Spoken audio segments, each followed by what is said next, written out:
नमस्कार दोस्तों, welcome to blog and zeal. मैं हूं अरुण।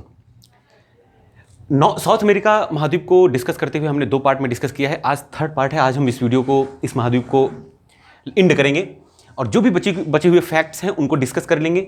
जो भी औद्योगिक क्षेत्र हैं, जो भी इंपॉर्टेंट फैक्ट्स हैं जो छूटे हुए हैं, उनको डिस्कस करते हैं। तो आइए देखते हैं। यहाँ पे हमने डिस्कस किया था कि अमेजन नदी के आसपास का क्षेत्र वर्षा वनों के लिए बहुत ज़्यादा फेमस है।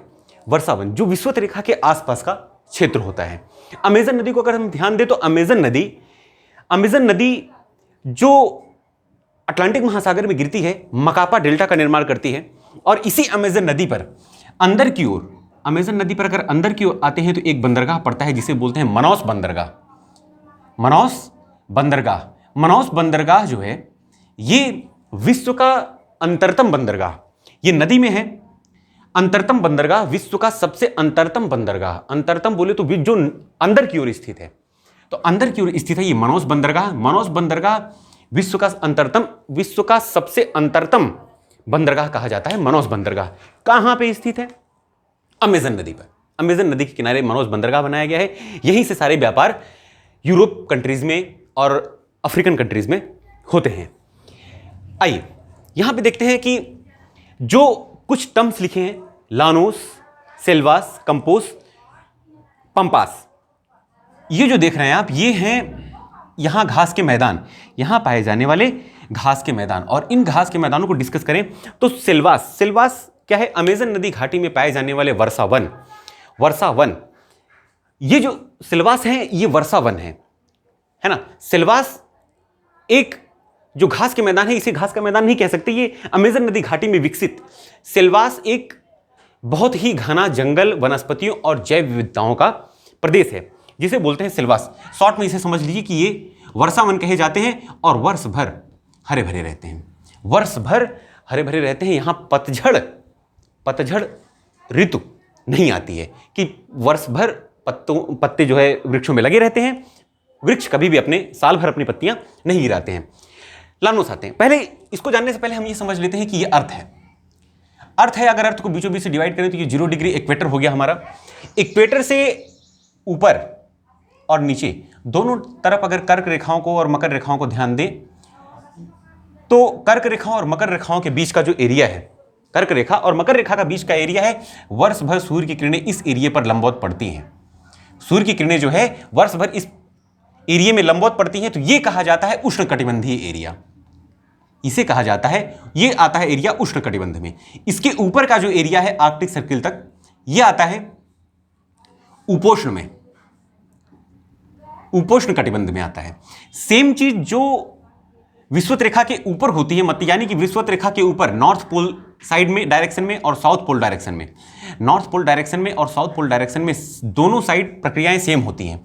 तो विषुवत रेखा से ऊपर कर्क रेखा तक उष्ण कटिबंध, उसके ऊपर उपोष्ण कटिबंध और उसके ऊपर आता है शीतोष्ण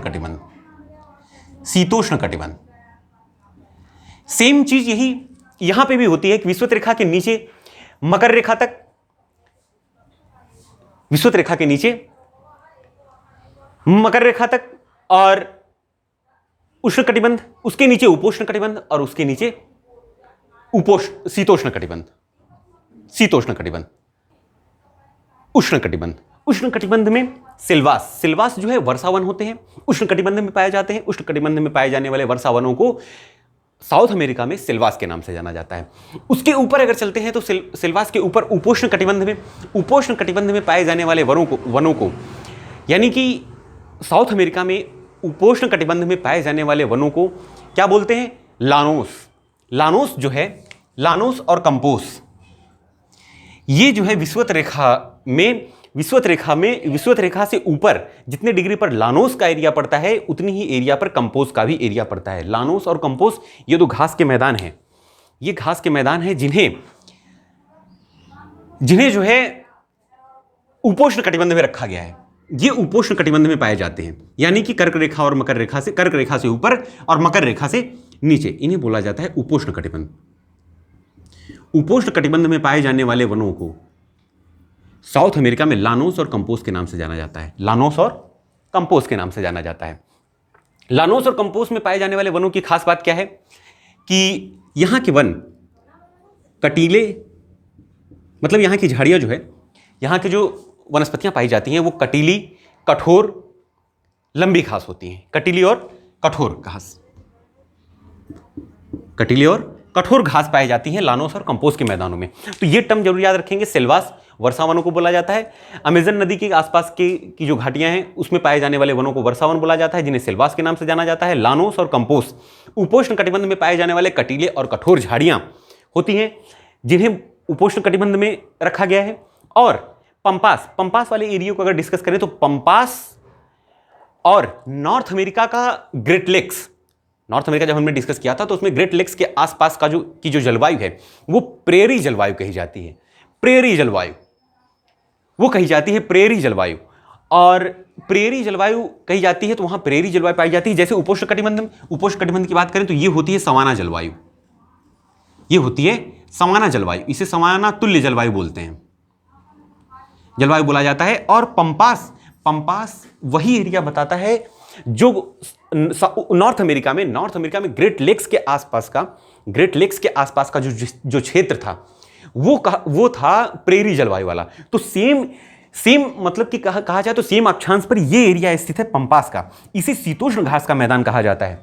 शीतोष्ण घास का मैदान, जो प्रेरी जलवायु पाई जाती है वही सेम प्रेरी जलवायु पंपास प्रेरी जलवायु को वहां पे प्रेरी जलवायु के नाम से जाना जाता था नॉर्थ अमेरिका में। साउथ अमेरिका में पंपास के नाम से जाना जाता है। यहां के पाए जाने वाले झाड़ियों की क्या खास बात होती है? लंबी और मुलायम घास पाई जाती है। क्लियर हुआ? तो लंबी और मुलायम पाई जाने वाले प्रेरी जलवायु वाले वनों को या मैदान को पंपास के नाम से जाना जाता है साउथ अमेरिका में। नॉर्थ अमेरिका में प्रेरी के नाम से। कठोर, कटीले जो झाड़ियां होती हैं, मैदान होते हैं जहां पे ऐसे वृक्ष पाए जाते हैं, वह या वनस्पतियां पाई जाती हैं, झाड़ियां पाई जाती हैं, वहां लानोस और कंपोस्ट के नाम से जाना जाता है, जिसे समाना तुल्य जलवायु बोलते हैं। क्लियर हुआ? आगे देखते हैं, पठारों के बारे में देख लेते हैं। तो पठार काफी फेमस पठार हैं। सबसे पहले पेटागोनिया का पठार, जैसे कि पंपोस्ट शीतोष्ण घास के मैदान है, वैसे पेटागोनिया का पठार शीतोष्ण मरुस्थल है। शीतोष्ण मरुस्थल कहा जाता है। तो पेटागोनिया का पठार यहां पर एक शीतोष्ण मरुस्थल के रूप में विकसित हुआ है। यहां पे जैसा हमने डिस्कस किया था कि इंडीज के पूर्व में बारिश, इंडीज के पश्चिम में, सॉरी पूर्व में तो बारिश हो पाती है, पश्चिम में बारिश नहीं हो पाती है। तो यहां पे मरुस्थल विकसित हो गया है, जहां पे विश्व का शुष्कतम अटाकामा मरुस्थल डेवलप हो गया है, जिसे बोलते हैं, जहां पे अरिका विश्व का शुष्कतम मरुस्थल स्थान यहां पे पाया जाता है, अरिका जिसे बोलते हैं। उसी के जस्ट ऊपर पेरू और चिली के बॉर्डर पर पाया जाता है चुक्की कमाता का पठार। चुक्की कमाता पठार बड़ा ही फेमस पठार है। वहीं अर्जेंटीना में आएंगे तो गिनी का पठार अर्जेंटीना में, ब्राजील का पठार पूरा का पूरा ब्राजील में फैला हुआ है। ये कुछ फेमस पठार हैं। और अगर हम आगे देखते हैं कि खनिज उत्पादन में जैसे लौह अयस्क हुए, तांबा, मैग्नीज, उनके बारे में भी देख लेते हैं। तो पेट्रोलियम के बारे में हमने डिस्कस किया था कि पेट्रोलियम उत्पादन के रूप में वेनेजुएला को सबसे ज्यादा अग्रणी माना गया है। वेनेजुएला में ओरिनिको नदी के आसपास का क्षेत्र, कौन सा क्षेत्र है? ओरिनिको नदी के आसपास का क्षेत्र। और एक झील है यहां पे, माराकाइबो झील, कई बार डिस्कस हुआ है। माराकाइबो झील के आसपास का क्षेत्र और ओरिनिको नदी के आसपास का क्षेत्र पेट्रोलियम भंडार के रूप में बहुत ही ज्यादा, विश्व का सबसे ज्यादा भंडारण इन्हीं एरियो में मिला हुआ है पेट्रोलियम का। ओरिनिको नदी के आसपास का क्षेत्र और माराकाइबो झील के आसपास का क्षेत्र। मैग्नीज की बात करें तो मैग्नीज का उत्पादन ब्राजील में सबसे ज्यादा होता है, जिसमें ब्राजील में अमापा एक जगह है जो मैग्नीज उत्पादन के लिए बहुत ज्यादा फेमस है। चुक्की कमाता का पठार जो यहां पे डिस्कस किया था, ये तांबे के लिए बहुत ज्यादा फेमस है। चुक्की कमाता का पठार कहां पे है? ये चिली और पेरू के बॉर्डर पर है। कल एक डिस्कशन हुआ था कि ज्वालामुखी को लेके, ओजस डेल सेराडो, मैंने नाम लिया था ओजस डेल सेराडो, मैंने अनलकली बोलिविया में बता दिया था। तो वो चिली और अर्जेंटीना के बॉर्डर पर है, उसे अमेंड कर लीजिएगा, ओजस डेल सेराडो जो है वो अर्जेंटीना और चिली के बॉर्डर पर है। चुक्की कमाता का पठार, ये भी अर्जेंटीना चिली के बॉर्डर पर है और तांबा के लिए बहुत ज्यादा फेमस है। अगला है पेरू में एक जगह है, पेरू में मोरोकोचा, क्लियर कर देते हैं, जो कि तांबा उत्पादन के लिए बहुत ज्यादा फेमस है। मोरोकोचा, मोरोकोचा, मोरोकोचा बहुत ज्यादा फेमस है। लौह एस्क की बात करें तो लौह एस्क के रूप में ब्राजील की दो खाने हैं, एक इटाबरी और कोकम्बो। कई बार एग्जाम में पूछा गया है, रिपीटेडली एग्जाम में पूछा गया है कि ब्राजील की इटाबरी खान किस खनिज उत्पादन के लिए बहुत ज्यादा फेमस है। यह हुआ लौह एस्क। तो लौह एस्क क्लियर हुआ। कभी कभी पूछ लेता है कि लानोस घास के मैदानों का विस्तार किन किन देशों में है। लानोस का विस्तार है वेनेजुएला और गुयाना में। वेनेजुएला, गुयाना, कहीं कहीं कोलंबिया में भी इसका विस्तार पाया जाता है, लेकिन मूलतः जो मेन रूप में है, काफी ज्यादा विस्तार पाया जाता है, वो ज्यादातर पाया जाता है वेनेजुएला में। वेनेजुएला काफी ज्यादा फेमस है लानोस घास के मैदान को लेके। क्लियर है। थोड़ा बहुत अंश, मतलब कि थोड़ा पार्ट पहुंच जाता है गुयाना में और कोलंबिया में। कंपोज की बात करें तो दक्षिणी ब्राजील में कंपोज घास के मैदान पाए जाते हैं। सेल्वास मध्यवर्ती अमेजन नदी घाटी वाला एरिया है और पेरू तक फैला हुआ है। कंपोज घास का मैदान ये ब्राजील के दक्षिणी भाग से लेके यहां उरुग्वे तक फैला हुआ है। ये चीजें याद रखनी जरूरी है, क्योंकि पूछ लिया जाता है कि कंपोज का विस्तार कहां तक है, कंपोज घास के मैदान जो है उनका विस्तार कहां तक है। तो उनका विस्तार है ब्राजील का दक्षिणी भाग और उरुग्वे तक इनका विस्तार है। आगे देखें, अगर देखें तो एक रेलवे है, हाईवे, पैन अमेरिकन हाईवे। यहां पे लिखा हुआ है मैंने, पैन अमेरिकन हाईवे की बात करें तो Pan American highway North America से स्टार्ट होता है, अलास्का से। नॉर्थ अमेरिका के अलास्का से स्टार्ट होता है, Alaska, Mexico, Alaska, USA, Mexico, मध्य अमेरिकन कंट्रीज जहां पे खत्म होते हैं वहां पे डिस्कस किया था कि डेनियन गैप आता है, ड्रैग पैसेज तो यहां पे है, यहां पे आता है डेनियर गैप। तो डेनियर गैप से ना होकर, डेनियर गैप में नहीं आता है, बाकी अलास्का, यूएसए, मैक्सिको, मध्य अमेरिकन कंट्रीज से कोलंबिया में एंटर करता है। कोलंबिया में एंटर करके इंडीज के सहारे यहां तक आता है, वालपरेजो। उसके बाद ब्यूनस आयर्स, यहां पे अर्जेंटीना की कैपिटल है ब्यूनस आयर्स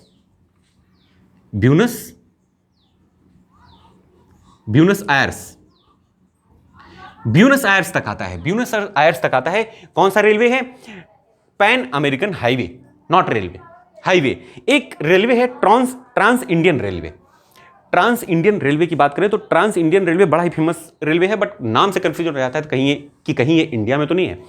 तो ट्रांस इंडियन रेलवे की बात करें तो ट्रांस इंडियन रेलवे जहां पे हाईवे आता है वालपरेजो से ही, चिली में एक बहुत ही फेमस सिटी है वालपरेजो से ही स्टार्ट होता है ट्रांस इंडियन रेलवे स्टार्ट होता है वालपरेजो, चिली के एक बहुत ही फेमस सिटी वालपरेजो से स्टार्ट होता है और आगे बढ़ के जाता है अर्जेंटीना के ब्यूनस आयर्स तक ट्रांस इंडियन रेलवे का विस्तार है। क्लियर हुआ। आगे देखते हैं कुछ उद्योगों के बारे में। औद्योगिक सिटीज के रूप में देखिए ब्राजील का जो है अमेजन नदी घाटी के आसपास का क्षेत्र वर्षा वन वाला एरिया जो है वो रसीले फलों के उत्पादन के लिए बहुत ज्यादा फेमस है। तो गन्ने के उत्पादन के रूप में, सबसे ज्यादा, विश्व में सबसे ज्यादा गन्ने का उत्पादन होता है ब्राजील में। हम सब जानते हैं ब्राजील में चीनी, गन्ना का उत्पादन बहुत ज्यादा होता है, तो जाहिर सी बात है चीनी का भी प्रोडक्शन ज्यादा हो रहा होगा। तो चीनी का कटोरा किसे कहा जाता है? साओ पोलो को।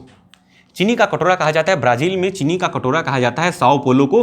और साओ पोलो को चीनी के कटोरा के अलावा कहवा यानी कि कॉफी का उत्पादन भी, जो काफी हम पीते हैं चाय कॉफी के उत्पादन के रूप में भी बहुत ज्यादा फेमस है। डिस्कस किया था फर्स्ट वीडियो में, पहले पार्ट में साउथ अमेरिका के डिस्कस किया था कि एक यहां पे बंदरगाह है संटोस, रियो डी जेनेरियो एक जगह है, और संटोस बंदरगाह को कहवा बंदरगाह के नाम से भी जाना जाता है।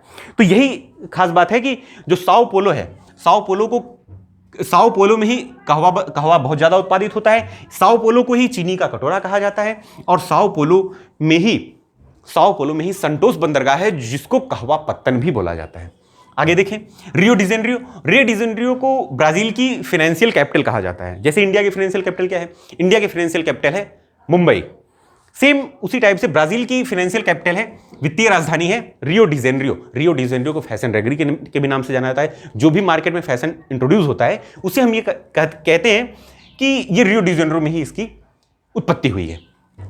आगे देखें, बेलम एक सिटी है जो ऑटोमोबाइल के लिए बहुत ज्यादा फेमस है, वो भी ब्राजील है। ब्राजील साउथ अमेरिका महाद्वीप का सबसे बड़ा देश है, जिस लगभग सारी कंट्रीज के साथ बॉर्डर शेयर करता है एक्सेप्ट चिली एंड इक्वेडोर। ऐसा है, डिस्कशन हो चुका है। आगे देखें वेनेजुएला में, तो वेनेजुएला को पेट्रोलियम भंडारी देश में की श्रेणियों में सबसे अग्रणी माना गया है, जिसमें मराकाइबो झील पेट्रोलियम उत्पादन के लिए बहुत ज़्यादा फेमस है, मराकाइबो झील और ओरिनिको नदी।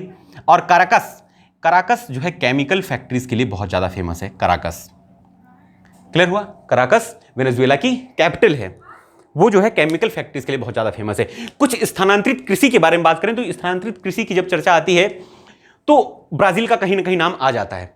अगर स्थानांतरित कृषि की बात करें तो मलेशिया और वियतनाम का भी नाम आता है, आया है, चर्चा हुई है, तो देख लेते हैं। मलेशिया में स्थानांतरित कृषि का नाम दे देता है और पूछ लेता है कि कई बार कि ये स्थानांतरित कृषि कहां से रिलेटेड है। तो मलेशिया की स्थानांतरित कृषि का नाम है लेडांग। लेडांग नाम आते ही हमें क्लिक हो जाना चाहिए माइंड में कि ये स्थानांतरित कृषि है, कहां की है? मलेशिया की। वियतनाम की बात करें तो वियतनाम में भी एक स्थानांतरित कृषि है जिसे बोलते हैं रे का नाम आएगा, तो रे स्थानांतरित कृषि कहां की है? वियतनाम की। मलेशिया की स्थानांतरित कृषि है लेडांग। सेम टाइप से ब्राजील की आती है, तो ब्राजील की है रोका और वेनेजुएला की है कोनुको। ये कुछ इंपॉर्टेंट फैक्ट्स हैं जो स्थानांतरित कृषि वाले हैं। फिर से रिपीट करता हूं, ब्राजील की स्थानांतरित कृषि है रोका, वेनेजुएला की कोनुको, मलेशिया की लेडांग और वियतनाम की रे। मलेशिया और वियतनाम की चर्चा यहां करना उचित नहीं था, लेकिन स्थानांतरित कृषि की बात आती है तो ब्राजील काफी ज्यादा अग्रणी है। ब्राजील में रोका खेती स्थानांतरित कृषि काफी ज्यादा फेमस है। वेनेजुएला में कोनुको, तो मलेशिया और लेडांग को भी डिस्कस कर लेते हैं लगे हाथ, तो कोरिलेट करने में आसानी हो जाती है। मलेशिया की लेडांग, वियतनाम की रे। क्लियर हुआ? ये थे कुछ इंपॉर्टेंट फैक्ट्स। और एक मैदान छूट रहा है और फेमस मैदान है जिसके बारे में डिस्कस करना जरूरी है, जिसे बोलते हैं ग्रान चाको का मैदान। ग्रान चाको का मैदान भी साउथ अमेरिका में ही आता है। अगर ध्यान दे तो ग्रान चाको का मैदान इसी अमेजन नदी की, ये क्या नाम है, अर्जेंटीना के पास, अर्जेंटीना में है ग्रान चाको का मैदान। और अगर देख लें तो पेटागोनिया में क्या है कि पेटागोनिया पठार कहा जाता है। पठार है शीतोष्णकटिबंधीय एरिया में पड़ता है। यहां पे गायों को चराने के लिए एक चरवाहा नियुक्त किया जाता है। इसे एक पर्टिकुलरली कोडवर्ड दिया गया है, ग्वाचो के नाम से जानते हैं, तो ये भी माइंड में रखिएगा। ग्वाचो के नाम से यहां के चरवाहों को जाना जाता है, ग्वाचो के नाम से, जो गायों को इधर से उधर ले जाने का काम करते हैं और उनको चराते हैं, एक प्रकार से कह दीजिए। ये थे कुछ इंपॉर्टेंट फैक्ट्स। आज यहीं पे खत्म करते हैं साउथ अमेरिका महाद्वीप को। ज़्यादा लंबा वीडियो नहीं करेंगे, 3 पार्ट में खत्म हुआ, यहीं पे डिस्कशन खत्म करते हैं। मिलते हैं अगली वीडियो में। चैनल को ज़्यादा से ज़्यादा लाइक और शेयर एंड सब्सक्राइब करें। मिलते हैं अगली वीडियो में, तब तक के लिए नमस्कार।